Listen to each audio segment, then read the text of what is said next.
Saya Tifal Solesa melanjutkan Kompas Petang, Saudara. Kepala Pusat Penerangan TNI Brigjen Freddy Ardiansyah merespons soal TNI yang tak bisa melaporkan pegiat media sosial Ferry Irwandi dalam perkara pencemaran nama baik.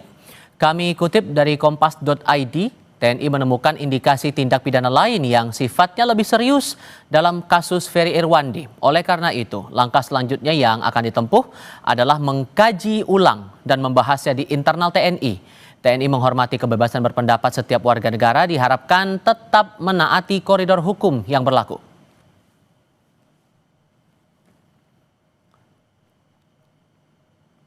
Soal Ferry Irwandi, Kepala Pusat Penerangan TNI Brigadir Jenderal Freddy Ardiansyah mengatakan masih akan kami kaji ulang untuk menyusun konstruksi hukum yang sesuai. Sebelumnya, Menteri Koordinator Bidang Hukum, HAM, Imigrasi dan Pemasyarakatan Yusril Ihza Mahendra menyarankan TNI berdialog dengan CEO Malaka Project Ferry Irwandi daripada membawa kasus ini ke ranah pidana.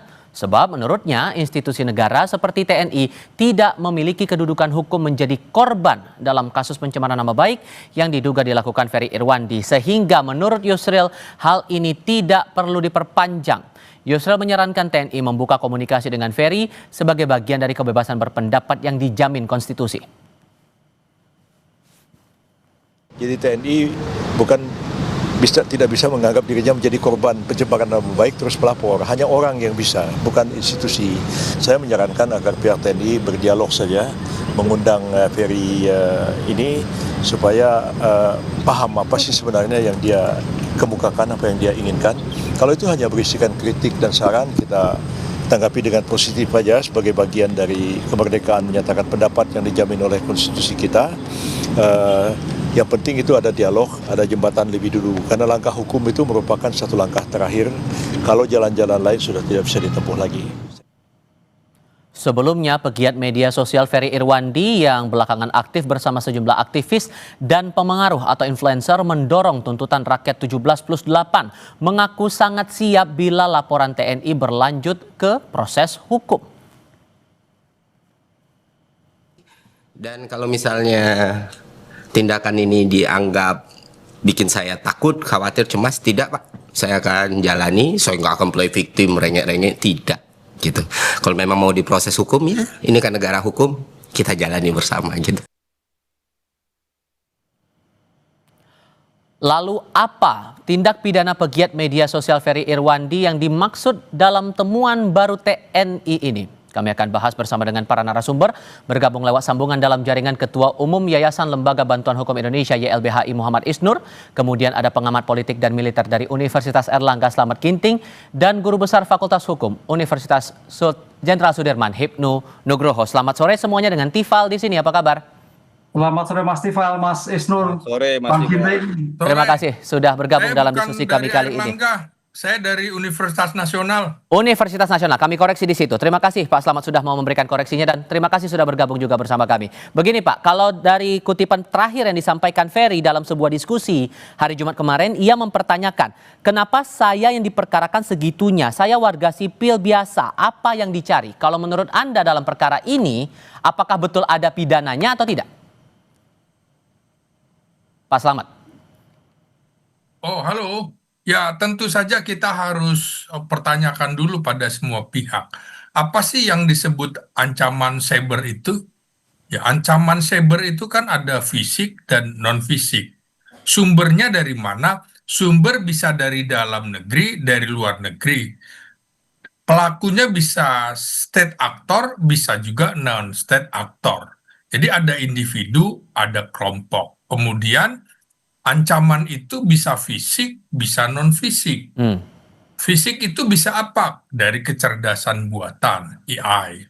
Jadi di situ ada DDoS, phishing, shoceng, malware, spoofing, botnet, dan lain-lain. Jadi teknik-tekniknya juga ada. Nah, dalam non-fisik itu juga pasti ada propaganda hitam, ada point of shirek, pembanjiran informasi, polarisasi, reading, dan framing. Nah, disitulah kemudian semua bisa kemudian tanpa sadar dijadikan alat oleh siapa? oleh pihak asing, Hmm. oleh dalam negeri, luar negeri, state actor maupun non-state actor. Di situ potensi ada rekayasa kecerdasan buatan dan lain-lain. Karena itu, kalau kita lihat, maka ancaman cyber itu ada target. Targetnya apa? Misalnya kerusakan sistem komunikasi dan informasi supaya tidak berfungsi, kebocoran data dan lain-lain.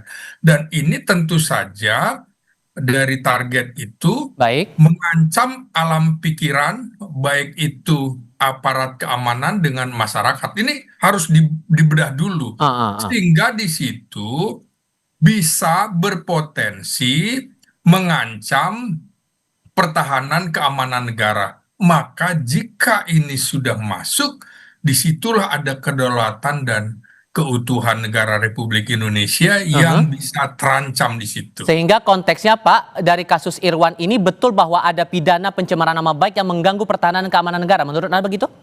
Ya tentu saja TNI dalam hal ini mereka itu tentu saja ketika ke Polda Metro Jaya, kalau kita lihat itu kan ada unsur satuan siber, Ah. ada unsur penerangan atau humas, ada unsur eh, polisi militer, ada unsur Babinkum. Tentu mereka sudah mengkaji, punya alasan-alasan yang itu kita sebagai orang luar tentu tidak tahu artinya analisis-analisis mereka seperti Baik. apa.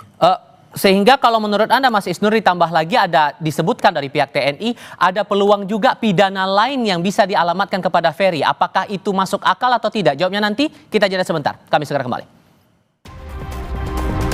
Masih bergabung dalam diskusi Muhammad Isnur dari LBHI, kemudian analis politik dan militer dari Universitas Nasional, Slamet Ginting, dan Hipnu Nugroho dari Universitas Jenderal Sudirman.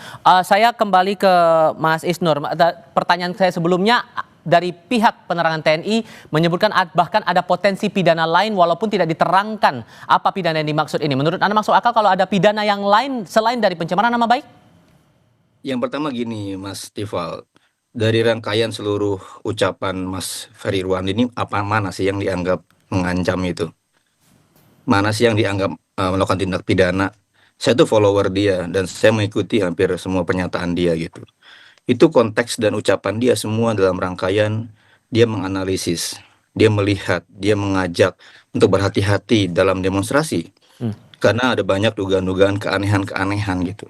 Itu dalam konteks opini masyarakat dalam berbiasa berekspresi. Jadi menurut saya tidak ada tindak pidana di situ. Perlu berhati-hati. Yang kedua, kalaupun ada di bagian mananya, kan ini kan nggak jelas, Mas. Nggak diterangkan. Kita publik ini nggak tahu ke arah mana gitu. Dan yang terakhir saya baca juga statusnya Ferry Irwandi, dia sudah berdialog panjang dengan Kapuspen, yang menyatakan Kapuspen juga tidak akan melaporkan lagi. Sudah berdialog dan sudah selesai gitu. Jadi kita sebenarnya di publik ini dihadirkan drama yang seperti seolah-olah bahwa ada satu lembaga merasa tercemari nama baiknya, tercemari institusinya, kemudian dia melaporkan gitu. Menurut saya ini pendidikan yang kurang sehat bagi publik ya. Ketika ada publik berpendapat, publik menyatakan ekspresinya, publik menilai, kemudian direspon dengan pemidanaan, direspon dengan laporan ke polisi gitu. Oke. Padahal publik kan sebenarnya sudah sangat lama menghendaki kebebasan dan kehidupan kebangsaan yang bebas. Jadi saya sih tidak melihat sekarang upaya ke arah sana gitu. Sebaiknya memang tadi yang Pak Yusril bilang, selesaikan dengan dialog gitu. Dan sudah banyak juga kasus, misalnya dulu ada pejabat publik melaporkan Fathia Haris ya. Ada pejabat publik melaporkan aktivis lingkungan di mana-mana dan rata-rata pengadilan membebasin mereka. Sehingga harusnya sudah dia clear bagian dengan dari- dialog itu tak perlu lagi dibawa ke ranah pidana, begitu poinnya? Ya nggak perlu gitu. Ini kan negara mempidanakan warga negaranya, udah nggak setara. Sekarang ada lembaga negara melaporkan lagi warga negaranya, itu makin nggak setara itu. Harusnya sekarang menurut saya sih TNI sudah banyak berubah ya. Dalam fase reformasi sejak tahun 2002 itu saja banyak melakukan banyak kebijakan gitu. Jadi harusnya hal ini ditanggapi dengan dingin. Ya orang kritik ya suruh jelasin apa masalahnya, bila perlu undang ya oleh Menko Polhukam, undang oleh Menko Kumham, apa temuan-temuan dari Mas Ferry dan kawan-kawan tentang Oke. kegelisahannya, tentang kekhawatiran negara ini gitu, tentang temuan-temuannya dalam demonstrasi kan penting kita undang. Pak Slamet, Anda mendukung pernyataan Pak Yusril juga bahwa untuk masalah antara TNI dengan Ferry ini lewat dialog saja, nggak perlu masuk ke ranah pidana? Nah, kan kita harus mendapatkan penjelasan yang detail. Kemarin saya kira apa yang dilakukan empat perwira tinggi TNI ke Polda Metro Jaya itu kan mereka berkoordinasi, ya kan, kemudian berkonsultasi, bukan melaporkan. Ya, kita jangan terlalu melompat juga kan. Dari situ kemudian nanti kita tinggal menunggu ketika misalnya sebuah institusi tidak boleh melaporkan dalam hal nama baik. Nah, kan selain institusi kan tentu juga ada personal prajurit TNI. Ya, tentu mereka punya pertimbangan-pertimbangan di mana kita tidak tahu pertimbangannya seperti apa. Oke. Apakah disinformasi yang diduga dilakukan oleh konten kreator Ferry Irwandi misalnya Mhm. itu menyebabkan distrust atau kepercayaan rusaknya citra aparat keamanan negara sehingga bisa menimbulkan perpecahan bangsa nantinya dan itu otomatis mengancam pertahanan keamanan negara, kedaulatan dan keutuhan negara, itu nanti tinggal kemudian eh, persoalan hukumnya seperti apa. Jadi saya Singkatnya tidak, berarti dialog itu diperlukan atau tidak, Pak, antara TNI dengan Ferry itu? ya saya kira dialog itu kan juga sudah diucapkan oleh Komandan Satsiber TNI Baik. Brigjen Jo Sembiring bahwa pihak mereka sudah coba menghubungi tapi tidak bisa. Artinya Oke. upaya dialog itu kan sudah dilakukan. Artinya minta penjelasan Mhm. begitu ya. Tapi kalau langsung kan repotnya begitu menurut Aha, saya. aha. Oke. Kalau langsung nanti dikira intervensi atau TNI kok berbicara dengan warga sipil. Kalau kita lihat kegiatan-kegiatan siber TNI maupun siber Polri itu, Ya. mereka biasanya mengundang komunitas siber, mengundang Oke. wartawan untuk dialog. Itu dialog Di sudah situ poinnya. dilakukan. Oke. Prof. Hipnu, kalau Anda melihat kasusnya Ferry ini secara hukumnya sudah jelas ada pidananya atau tidak? Ya, gini Mas, sudah ada pidana atau tidak itu kita ada dua dimensi subjek dan dimensi objek. Dimensi subjek pertanyaannya, Mas Ferry itu memang ada niatan memberikan suatu chaos tidak? Merendahkan atau tidak? Ini terminologinya harus jelas kan gitu loh. Karena itu kan konten, maksudnya jelas atau tidak. Terus objeknya, tentang objeknya suatu peristiwa itu hiburan atau memang sengaja melakukan suatu tanda petik onaran atau sengaja memang merendahkan. Hmm. Ini yang saya kira harus diuji. Oleh karena itu kalau kemarin itu sudah sampai pada tindakan koordinasi, bahasa koordinasi itu kalau orang hukum sipil itu berarti melaporkan kan gitu loh. Karena sipil, militer nggak bisa melaporkan sipil. Ya. Bahasanya koordinasi, tapi dimaknai harus kita melaporkan. Itu yang pertama. Hmm. Yang kedua, kita harus melihat sekarang harus penyelesaian-penyelesaian alternatif. Alternatif apa? Apakah perkara ini akan dilakukan suatu penyelesaian pidana? Saya kira terlalu jauh. Sekarang pertama terkait dengan pencemaran baik sudah dikunci dengan putusan Mahkamah Konstitusi. Tidak bisa. Kedua, terkait dengan berita hoak. Apakah hoak itu terkait dengan perusahaan? Karena undang-undang IT Mas Iwa, spiritnya itu adalah transaksi ekonomi. Tapi sekarang ini hoak seolah-olah masuk sebagai pidana umum. Lah ini yang keliru. Nah sekarang pertanyaannya kalau kita kembali pada dimensi spirit undang-undang IT itu kaitannya usaha. Oh hoak dilakukan karena mungkin perusahaan jadi bangkrut, konsumennya jadi berkurang. Itu yang dilakukan. Jadi tidak masuk semata-mata hoak menjadi semua tidak pidana hoak. Nah ini yang saya kira menjadikan suatu perkara. Oleh karena itu tadi Mas Isnu betul sepakat. Ini tidak usah dilakukan penyelesaian alternatif, penyelesaian mediasi. Karena dalam kebijakan kriminal itu ada penal, non penal itu yang kemukan. Karena tapi kalau kemudian, sorry saya potong Pak, karena begini, karena kan ini TNI masih ada pendiriannya bahwa merasa ada potensi pidana lain. Sementara dari Ferry merasa bahwa dia tidak melakukan kesalahan apapun dan tidak terang juga ini kesalahannya karena apa. Kalau kemudian komunikasi atau dialog itu buntu, masih ada ruang tidak untuk masuk ke ranah pidana itu tadi? Saya kira agak sulit karena suatu proses perjalanan itu ada penyidikan, ada penuntutan. Sekarang mensrenya di mana? Apakah mensre itu menimbulkan akibat atau tidak? Itu dilakukan karena keonaran itu menimbulkan akibat. Sekarang pertanyaannya Mas Ferry itu menimbulkan akibat tidak? Itu yang tidak terpisahkan. Oleh karena itu perdebatannya agak sengit nanti Mas kalau di bawah suatu persidangan. Dengan demikian dalam Polri pun agak juga enggan karena ini dua dimensi yang berbeda. Dan ini kita lihat topiknya adalah situasi chaos, situasi tuntutan masyarakat, bukan sebagai tindak pidana yang berdiri sendiri, tapi ada rangkaian. Nah, ini yang saya kira harus kita lihat. Oleh karena itu kalau kebijakan sekarang itu sudah clear, saling koordinasi, saling menjadikan damai, saling memberikan suatu pengertian karena mungkin salah paham, itu jalan yang terbaik. Dan dialog ini jalan terbaik menurut Anda ya, Prof? Ini tambahan Mas Tifal. Oke. Ya, Di silakan. pasal 7 ayat 2 yang tadi dibilang oleh Pak Slamet Ginting, itu ancaman dari pertahanan, bukan ancaman keamanan ya. Jadi Siber TNI sekarang punya kewenangan di Undang-Undang TNI yang baru 3/2005, ancaman pertahanan. Apa sih ancaman pertahanan ini? Sebaiknya TNI fokus pada gangguan-gangguan kepada Republik Indonesia dari luar yang mengganggu kedaulatan. Urusan pengungkapan tentang bagaimana kemarin chaos yang terjadi, itu ada dua hal. Pertama, kepolisian sedang melakukan penyidikan. Yang kedua, Presiden sedang akan membentuk tim investigasi independen. Jadi sebaiknya urusan-urusan kemarin, urusan-urusan masalah keamanan, masalah-masalah di dalam negeri yang menyangkut chaos, sebaiknya dia diselesaikan dengan penyelesaian yang lain. Kita mengharapkan, kita meminta TNI fokus pada tugas pokok dan fungsinya sesuai Undang-Undang TNI, fokus pada urusan pertahanan.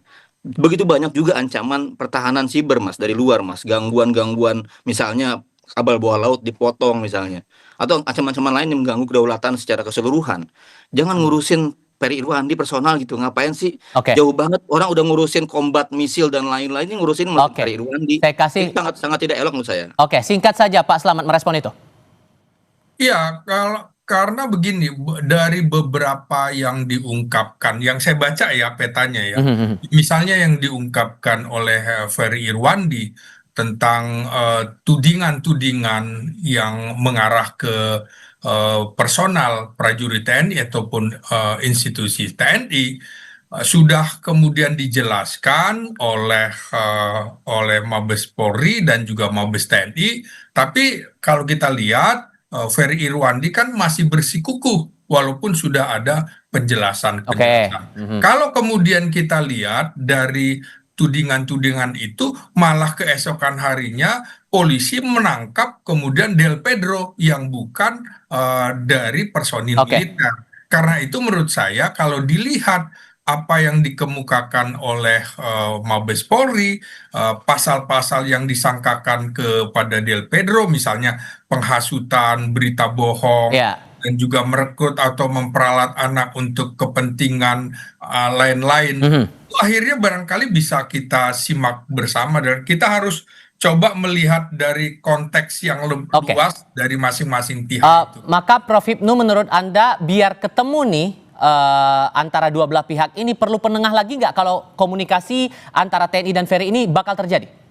Ya, saya ke komunikasi, ini kan masalah persepsi, masalah pemahaman. Oleh karena itu dalam ilmu hukum, penyelesaian non-litigasi, penyelesaian sebagai alternatif untuk penyampaian persepsi, itu sangat luar biasa. Jadi jangan sampai semua itu berujung pada litigasi. Dan ini pun agak sumir, menurut saya seperti itu, kan gitu loh. Kalau memang litigasi oke silakan, tapi agak sumir. Tadi saya katakan kaitannya dengan pencemaran baik sudah tidak sulit. Kaitannya dengan hoax juga perlu melihat suatu bukti-bukti yang konkret. Jadi agak sulit Mas. Karena kita lihat konteksnya tadi Pak Slamet, ini konteksnya dalam keadaan suatu chaos. Oke. Sehingga melihat sebagai persepsi sebagai warga negara, kontrol. Ini kontrol Mas. Jadi undang-undang itu, putusan MK itu kontrol.